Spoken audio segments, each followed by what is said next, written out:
Antes de tudo, eu queria dizer que esse vídeo não é um vídeo fácil pra mim. É um vídeo sobre verdade, sobre a minha verdade. E não é sobre motivação de internet, não é nada disso. Eu sou mãe, eu tenho 29 anos, meu nome é Mayra. Se você não me conhece, esse aqui é um canal onde eu falo sobre a minha vida, sobre os meus sentimentos, sobre como eu estou atravessando esse processo. Bem-vindo, bem-vinda. E hoje eu queria falar sobre uma coisa que está acontecendo comigo, que eu já vivia antes de ser mãe, mas é a primeira vez que eu tô passando por isso sendo mãe. Eu passei pela gestação e agora tá acontecendo, mas é muito diferente do que eu estava acostumada. Que você nunca se acostuma, mas você acaba normalizando, né? Eu já fui diagnosticada com um transtorno de bipolaridade, então, e entre outros, né? Entre outras nuances da neurodiversidade. E me diagnosticaram quando eu tinha uns 21 anos, mais ou menos, eu tenho 29, com bipolaridade do tipo ciclotimia, que é uma variação de humor que ela acontece durante o dia, mas ela também às vezes dura algumas semanas. Então eu tive já algumas crises depressivas antes desse momento de agora. Porém, era muito diferente, porque eu não era mãe, então o que acontecia? Quando acontecia isso, às vezes eu ficava só no quarto, jogada, e eu não fazia nada. E a bipolaridade, ela tem a descida, mas ela também tem a subida. Então eu era extremamente produtiva em outros momentos, eu trabalhava, fazia tudo, estudava muito mais do que as outras pessoas, né? Do que seria o normal na faculdade, né? Mas eu sempre conseguia ter bons resultados, porque era isso. As semanas que eu deixava pra lá e que eu ficava em exaustão, eu ficava jogada na cama esperando passar. Eu comia ou demais ou não comia nada, e eu sei que não é saudável, né? E depois eu entrei com tratamento, fiz uma época um tratamento, mas eu não me adaptei muito ao tratamento, então eu parei de me tratar e comecei a mudar só os meus hábitos, rotina do sono. Para bipolaridade a rotina é extremamente importante, então eu sempre tentei de adaptar bem a minha rotina para conseguir lidar bem com o transtorno. Perdão, que eu comecei a me engasgar com tudo que tem para sair. Vamos lá. E aí eu já tinha passado por isso na gestação, que eu fiquei 11 dias na cama. Eu não me movia, basicamente. Eu só levantava para ir no banheiro. E o pai da neném, ele trazia comida para mim, então eu comia e ficava na cama. Então nesse período eu fiquei muito mal, foi muito difícil para mim. Porém passou, depois desses 11 dias eu não tive mais nenhuma crise depressiva até agora. E o mais difícil foi eu entender que eu tava numa crise depressiva agora, porque eu tô tão acostumada já a normalizar um pouco do cansaço que é ser mãe, que eu acabei não entendendo que eu estava passando por isso. E agora eu não tenho a opção de me jogar na cama. Eu não posso, eu realmente não posso. E eu sei que tem outras mães que estão passando por isso também. Ou com transtornos que não são diagnosticados, ou com transtornos já diagnosticados, mas que também não tem opção. Você não pode simplesmente se entregar ali e ficar na cama, embora seja a sua vontade, porque você tem um ser que depende completamente de você. Então você não vai fazer isso para não ser negligente com a criança. Mas a gente está se negligenciando. Hoje foi extremamente difícil para eu levantar da cama. Tem uns 2 ou 3 dias que eu não consigo comer direito, eu não consigo nem falar.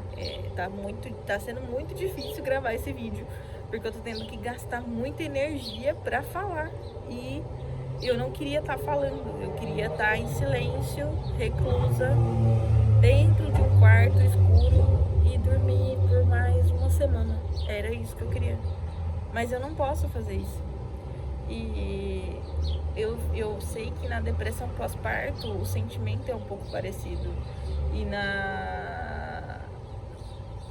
nas crises emocionais que a gente tem durante os hormônios da gestação, também pode acontecer coisas parecidas, assim, essa vontade, essa depressão.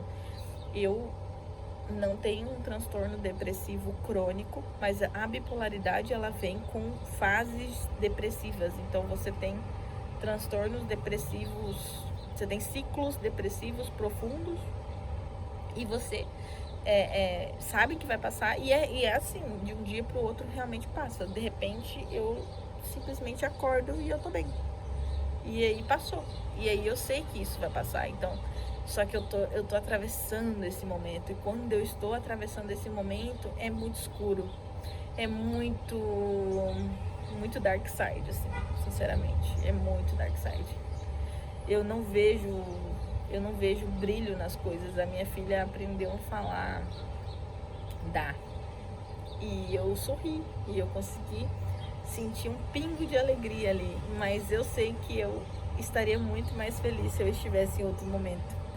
Eu ia conseguir. Ontem ela falou com o pai dela, a hora que ele atendeu o telefone e eu vi que ela sorriu, eu chorei, eu comecei a chorar.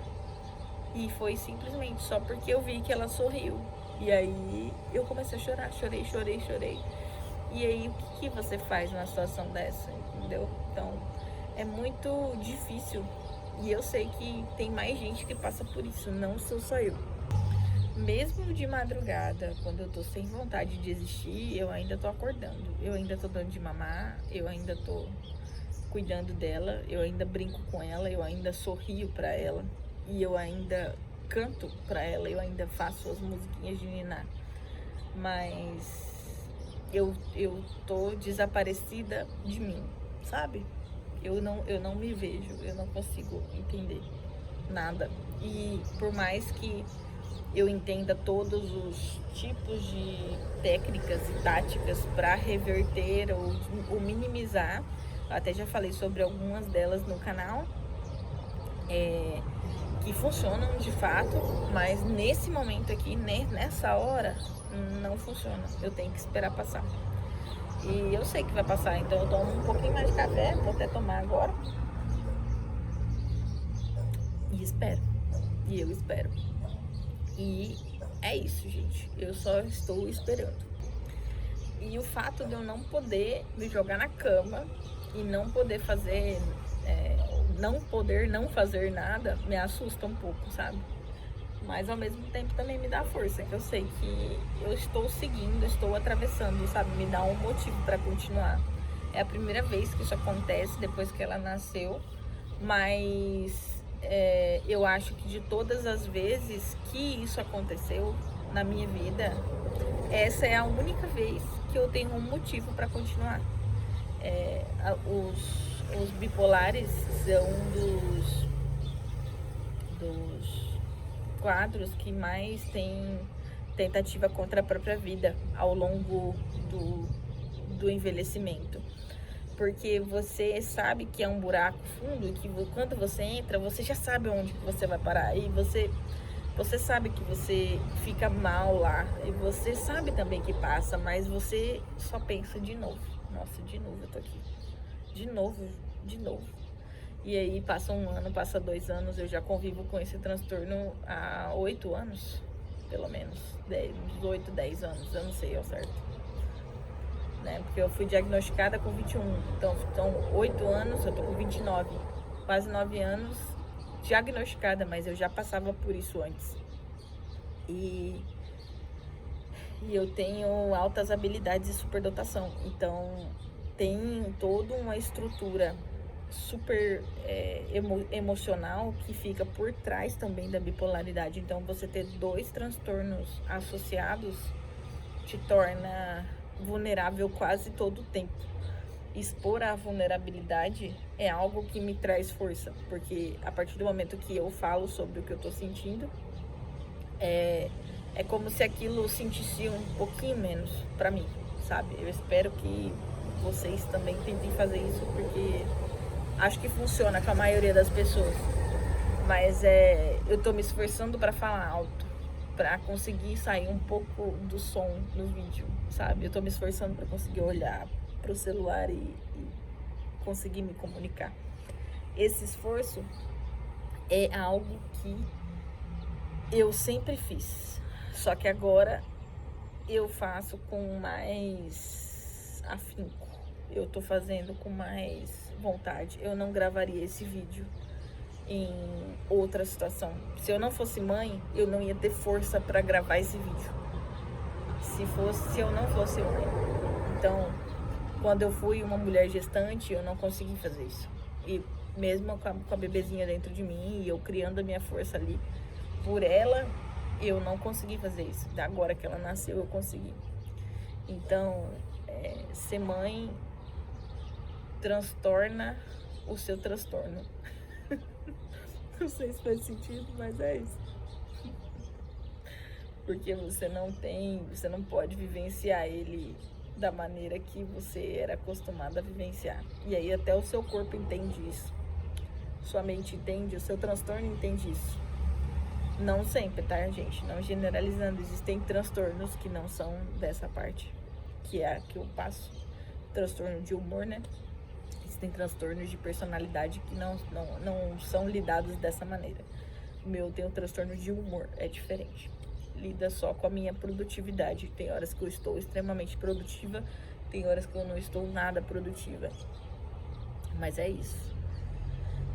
E o humor fica, né? Você fica brava, você fica irritada, ou você fica completamente apática. Eu tô apática. Eu não tô conseguindo achar graça em nada. Não tô vendo graça, não tô vendo o sabor das coisas diminui, sabe? O sabor, a alegria, ela é... Não tem alegria. Ela é uma alegria fake. Ela é só um sorriso. Mas vai passar. A última vez durou 11 dias. E de repente eu acordei assim, ó. Tava bem. Ou já fazem 3 ou 4 dias. Acho que hoje faz 4 dias. Mas é isso. Estou esperando. E em breve eu faço um outro vídeo no canal, onde eu já vou estar melhor, né? Então é isso. Não é um canal onde eu sou perfeita, né? Na minha maternidade eu também não sou perfeita, mas eu sou presente, tô aqui, tô na maternidade, né? Do meu jeito, né? Com tudo que eu posso. Com amor, com fé e com coragem. Então é isso. Até o próximo vídeo. Se você não é inscrito, se inscreve no canal. E é isso, gente. Até mais. Tchau.